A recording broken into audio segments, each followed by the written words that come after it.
हम लोग तीन फंडामेंटल बात कह रहे हैं। हम लोग ये कह रहे हैं कि 0 से 15 साल तक, मतलब 10वीं 12वीं तक बच्चों को इतनी अच्छी शिक्षा दी जाए कि वो आगे चलकर व्यवस्था पर बोझ न बने। और इसको करने के लिए हम लोग को 10 वर्ष लगेंगे। ये भी बात मैं कह रहा हूं, ये चीज आसानी से हो नहीं सकती है। इसको करने में करीब 5 लाख करोड़ रुपया खर्च होगा। हर साल इसको हम लोग 50,000 करोड़ रुपया खर्च करके करेंगे, और जिसके तहत बिहार के हर प्रखंड में नेतरहाट जैसा एक विश्व स्तरीय विद्यालय हम लोग हर साल बनाएंगे, ताकि अगले 5 वर्षों में कम से कम हर प्रखंड में 5 नेतरहाट जैसे विद्यालय जरूर बन जाएं। अब आपका यह सवाल होगा, तब तक जब तक आप ये सुधार करोगे तब तक अभी जो बच्चे पढ़ रहे हैं उनका क्या होगा? उसके लिए हम लोग कह रहे हैं कि अगर आपके पास आपके इलाके में सरकारी स्कूल अच्छा नहीं है तो आप अपने बच्चे को प्राइवेट स्कूल में भेजिए, उसका फीस सरकार भरेगी। कई लोग ये कह रहे हैं कि भैया इससे तो सब लोग प्राइवेट में ही जाएगा। नहीं जाएगा। अगर पटना में आपको कहा जाए कि साइंस कॉलेज में आपका बच्चा पढ़ेगा कि प्राइवेट कॉलेज में पढ़ेगा, तो आप चाहेंगे कि नहीं, हमारा लड़का साइंस कॉलेज में पढ़े। दिल्ली में आपको ये अवसर दिया जाए कि हिंदू सेंट स्टीफेंस में आपका लड़का पढ़ेगा कि किसी प्राइवेट स्कूल में पढ़ेगा, आप कहेंगे नहीं, सेंट स्टीफेंस और हिंदू में पढ़ेगा।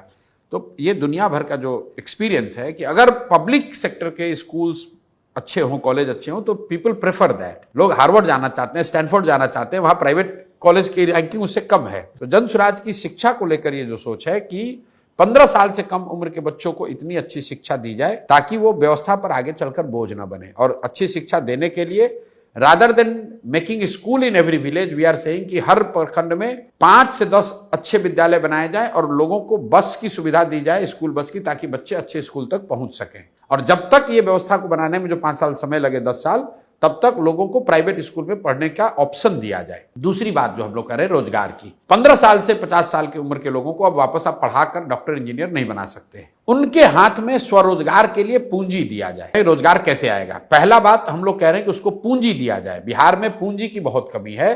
पूंजी की कमी इसलिए है कि हर साल बिहार से करीब करीब 2 से 2.5 लाख करोड़ रुपया बैंक ट्रांसफर कर रहे हैं दूसरे जगह। ये बिहार का पैसा है। बिहार का अगर सीडी रेशियो आप देखेंगे तो यहाँ देश के सीडी रेशियो 70 है, यहाँ पर 40 है। उसका मतलब यह है कि बिहार के लोग जो पैसा बिहार में जमा करते हैं, बैंक वो पैसा बिहार में इन्वेस्ट न करके बिहार के बाहर करते हैं। पिछले वर्ष बिहार में 4,21,000 करोड़ रुपया लोगों ने जमा किया बैंकों में। बैंकों ने लोन के तौर पर 1,61,000 करोड़ रुपया वापस दिया। बाकी पैसा कहाँ गया? बाकी पैसा चला गया गुजरात, कर्नाटक, तमिलनाडु, मध्य प्रदेश, महाराष्ट्र, जहां पर लोगों उद्योग धंधे लगा रहे हैं। तो हम लोग की सोच यह है कि 3 चीज करके यहां स्वरोजगार पैदा किया जा सकता है। पहला, बैंकों के साथ मिलकर काम किया जाए ताकि यहां पूंजी उपलब्ध हो। ये 2 लाख करोड़ रुपया जो बिहार के लोगों का पैसा है जो बाहर जा रहा है, वो बिहार में ही रहे। बिहार के लोगों को लोन मिले ताकि लोग अपना घर बनाएं, उद्योग लगाएं, कृषि में काम करें। दूसरी बात हम लोग कह रहे हैं मनरेगा को कृषि से जोड़ने की, कि जो मनरेगा का पैसा है, मनरेगा का मजदूर है, जो भी किसान बिहार में फूड ग्रेन से मूव होके कैश क्रॉप की ओर जाएगा, मनरेगा के तहत उसको मजदूर फ्री दिया जाए। उससे क्या होगा कि लैंड की प्रोडक्टिविटी बढ़ेगी और बहुत बड़ी संख्या में जो एग्रीकल्चर से जुड़े हुए मजदूर हैं जो पंजाब हरियाणा जा रहे हैं, उनको यहीं पर मजदूर मिलने लगेंगे। क्योंकि जमीनी सच्चाई ये है कि जहां लाखों लोग, बिहार के लोग बाहर जाकर खेतों में मजदूरी कर रहे हैं, बिहार के खेतों में काम करने के लिए मजदूर नहीं है। तीसरी बात हम लोग कह रहे हैं कि बिहार में हर साल कम से कम 1 लाख परिवारों को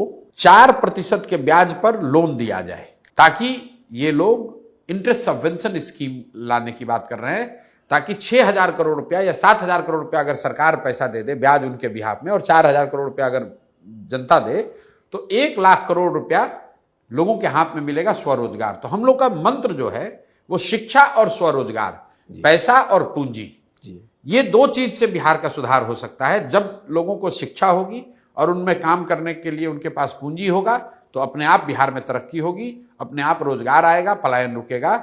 सिर्फ सरकारी नौकरी का वादा करके या 2, 4, 10 फैक्ट्री लगाकर और बिहार से गरीबी दूर नहीं की जा सकती है।